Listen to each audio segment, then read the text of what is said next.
Thank you very much, Jessica. Good afternoon, everyone. It's a great honor for me to join you all at this important event. And to start with this discussion, allow me to present my slide on the brief on the solar and storage in ASEAN and Indonesia context. As introduced, my name is Beni. An ASEAN body that represents the interests of the 10 countries in the Southeast Asia region on the energy cooperation. So we act on behalf of the Ministry on Energy from the 10 countries in this region. It covering many issues, including renewable energy, where we have the mandates to support the 10 countries in this region, including Indonesia, to achieve the regional aspirational target of renewable energy by 23% in the ASEAN energy mix by 2025. The same number with what Jessica mentioned on the target of Indonesia energy mix on renewable energy.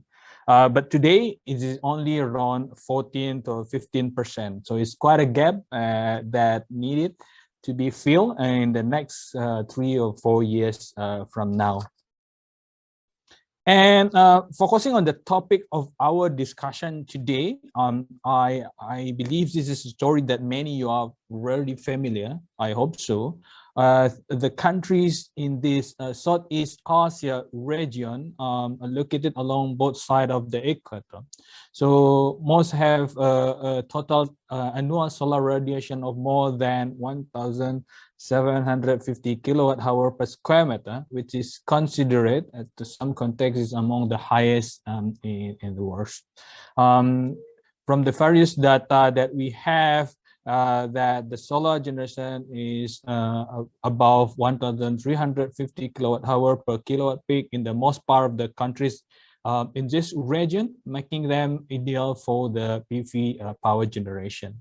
Specifically in the Indonesia context, there is also various data, but in the range of 1,400 to 2,200 kilowatt-hour per square meter potential, like we have in Sulawesi, northern Papua, in the Java, and also the East Timor, including some area in mountains distributed in Kalimantan, Sumatra, and Java. And I mean, totally, my map doesn't include the potential of floating solar yet, because this is also where the countries in this region are endowed with the vast resource of the solar and hydro power. Even though the development of solar farm is often challenged with land scarcity due to dense population and limited flatland.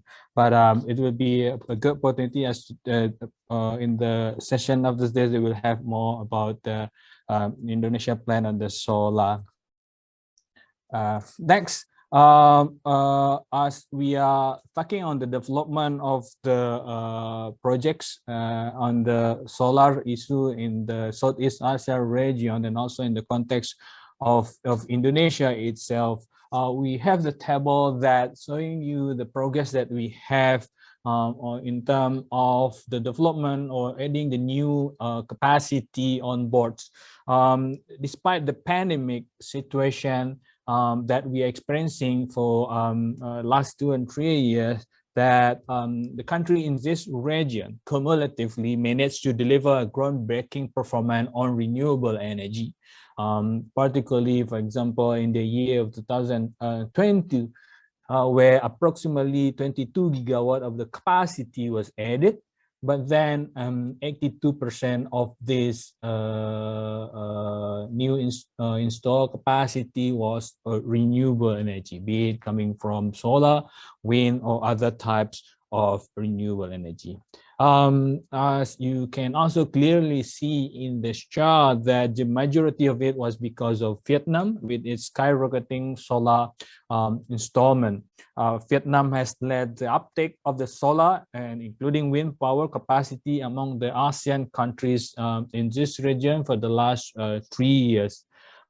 This is largely due to the Vietnam's rapid expansion of the photovoltaic solar power, which resulted in total solar plus wind capacity of around 17 megawatts by end of 2020, and then it also a significant amount installed in the end of 2021.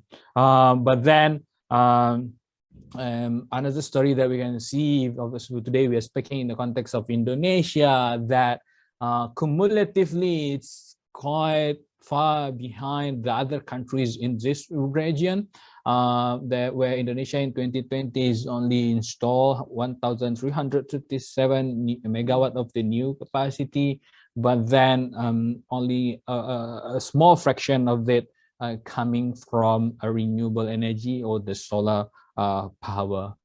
There isn't much in the issue compared to the Vietnam, where the government managed to have a full commitment to electricity ability, and also strong public support for the clean energy, which become a driver for this development.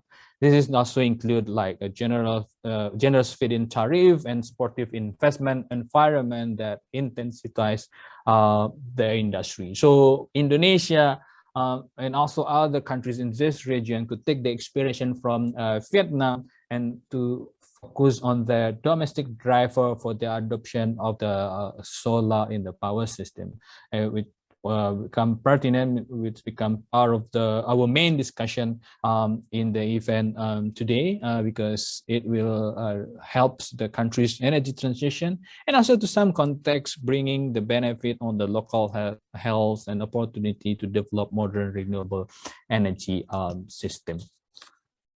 But then that's the historical number that we have, and then eager for energy transition, move toward renewable energy. More than 60% of the newly installed capacity from now until 2025 will be coming from renewable energy. So this will help the countries in this region to have around 37.6% of their installed capacity coming from renewable energy by 2025. But then this is only based on the plan back in 2020, because as we all know that sorry, last year many countries are in this region advancing their plan, especially post COP26, where the renewable energy become a priority.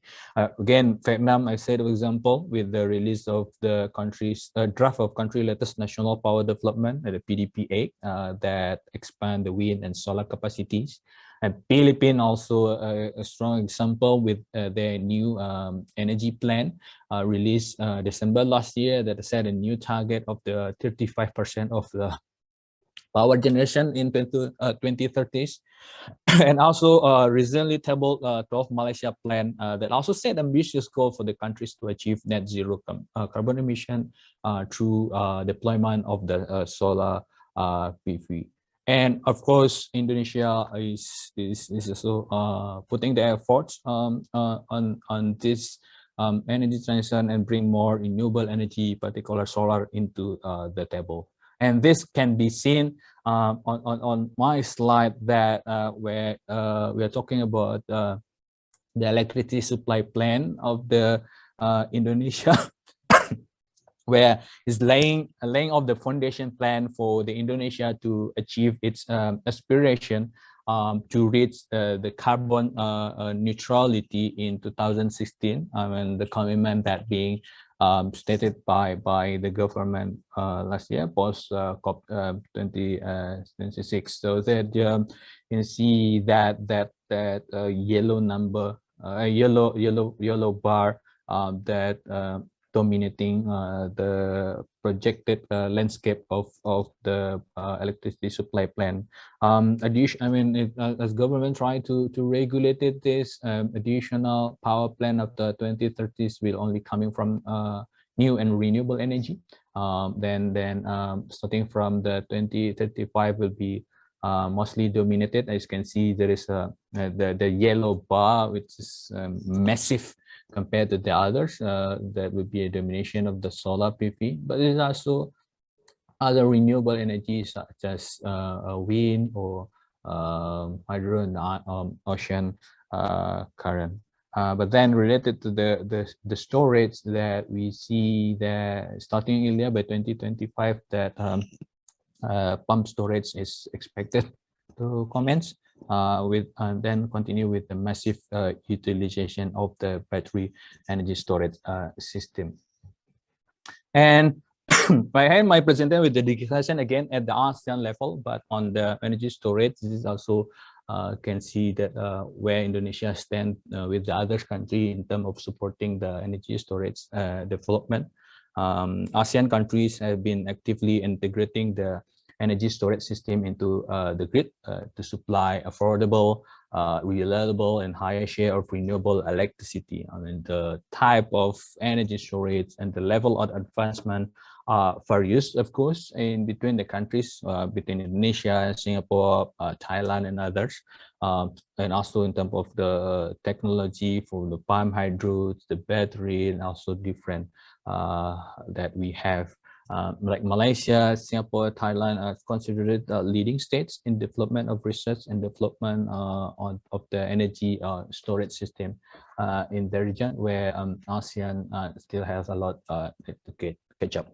But ASEAN has a good policy, I mean, to positively influence the attractiveness of this energy storage through renewable energy investment, both on grid and also off grids. The screen that you see summarize the market structures where we identify that renewable energy policy have a positive spillover effect on the uptake of the battery energy storage. And the preference of the incentive are seen as necessary in the early stage of renewable energy penetration and have proven successful in attracting investment again in both grid on off-grid projects in this region. But one last note that the addition of battery energy storage system in the renewable energy installation might lead to more competitive costs for renewable energy, resulting in the decreasing need for the incentive. Similarly, in some countries, net metering might incentivize renewable energy generation, but it discourages the use of battery storage because the bill saving is sourced from the sales of the excess electricity. And then the wholesale market will benefit as it increase the range of parties potentially involved in the provision of the competitive grid service in this region. But to conclude that battery energy storage could thrive if it's viewed as a complement to rather than a competitor to existing grid and generation asset.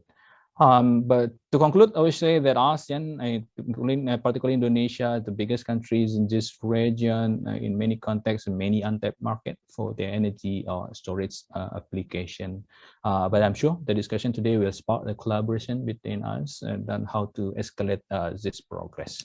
I end my presentation here. Thank you very much. Then happy to have a follow-up discussion.